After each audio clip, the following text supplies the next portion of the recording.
Every year, the charity Open House London organises open days at a variety of architecturally interesting buildings.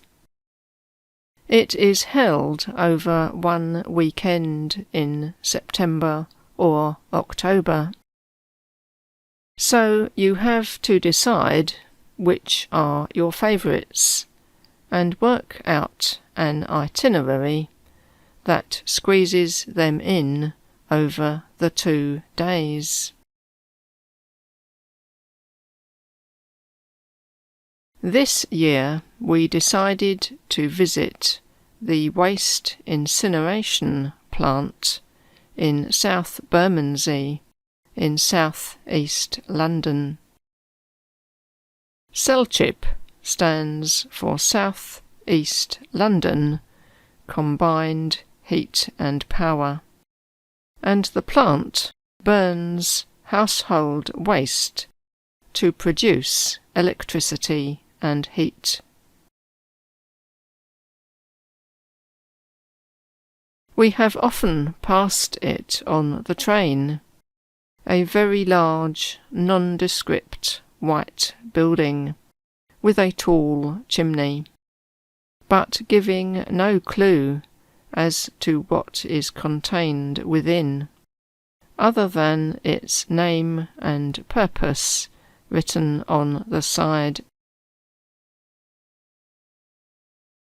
I have never given it more than a passing thought, all of the few seconds it takes for my train to whiz by, but the chance to see inside seemed to create a little more interest. And of course I am always on the lookout for photos of unusual buildings, both inside and out. We turned up on the day and entered the perimeter gate where an employee was counting us in. We were first ushered into a small marquee where a group of us watched the safety video.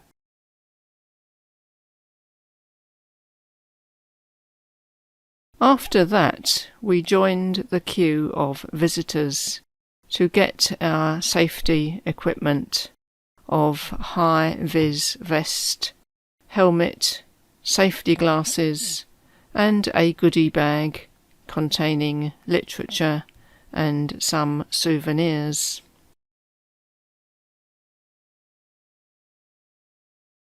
We made our way round to the back of the building and were guided towards the beginning of the route through the facility.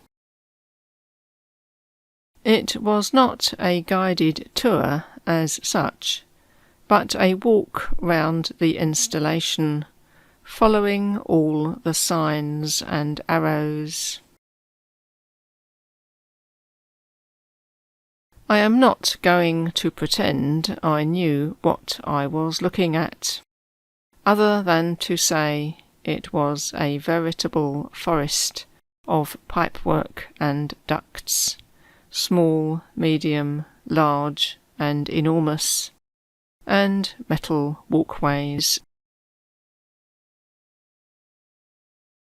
The interior is fairly noisy in places, as well as echoing, and that, combined with the narrow walkways, made it obvious why guided groups are not really possible.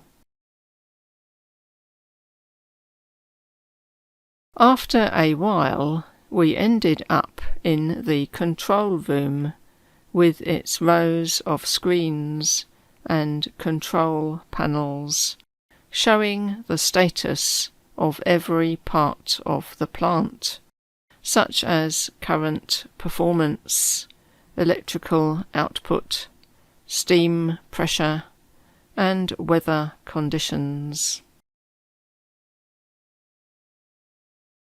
There was a large internal window with 2 seats before it, where the operators sit and drive the big crane grab that transfers the piles of rubbish from the bunker below into the hoppers that feed the boiler grate, where it is burned at the rate of 29 tons per hour.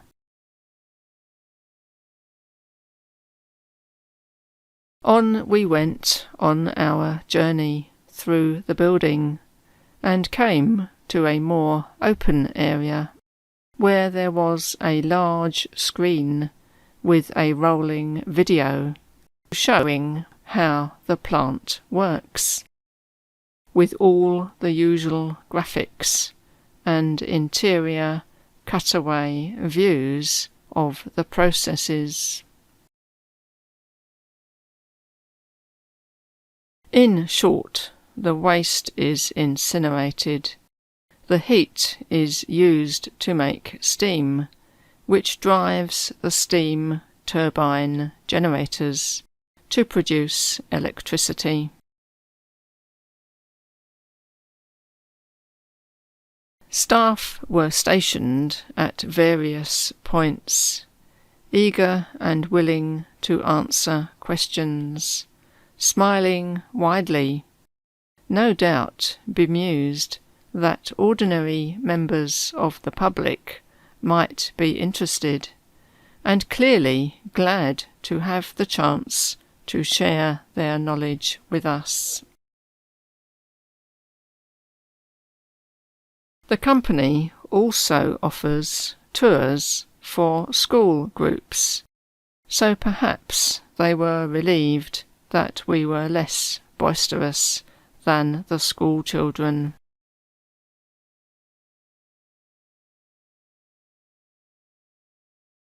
We then went down a stairway next to the boiler, and I could feel the warmth coming at me from one side. Once at the bottom, we were in another open area. People were gathered around little openings that were glowing with a yellow light. We lifted the metal hatch, which revealed a small glass window. Inside, we could see the brilliant yellow interior, with the fierce and roaring flames shooting upwards from the waste on its slowly moving grate.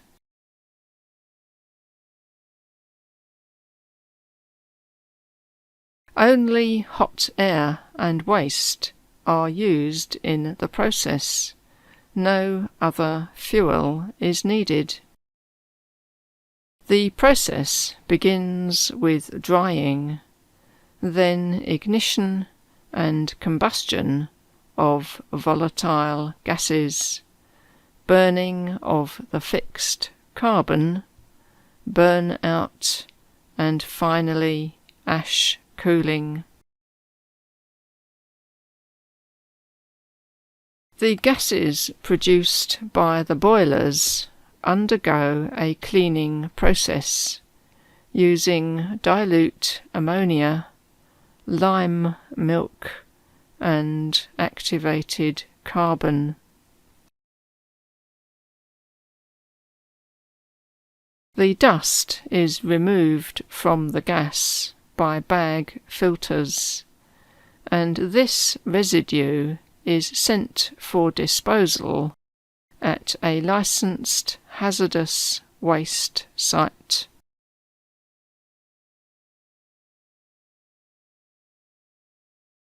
We saw the jogging conveyors that carry the ash away.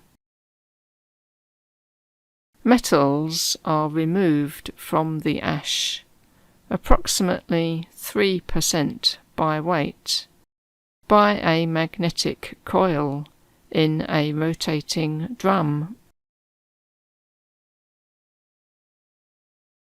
Last of all, we peered down into the giant ash pits, which are under cover but outside the main building, with a roadway alongside. It is loaded into trucks and taken away for use in construction and road building. As we came out of the ash pit area, the first thing I saw was a large green tree growing by the boundary fence, with a backdrop of blue sky and white clouds.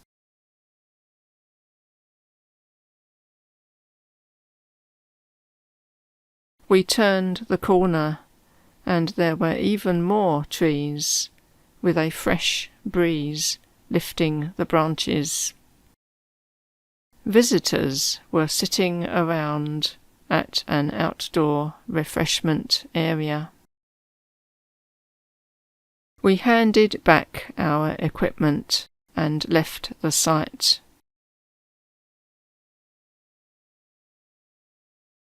On the return journey along the dusty, traffic-filled road towards the train station, all I really noticed was the sky, the sunshine, and the fresh green weeds and long grass of the verges.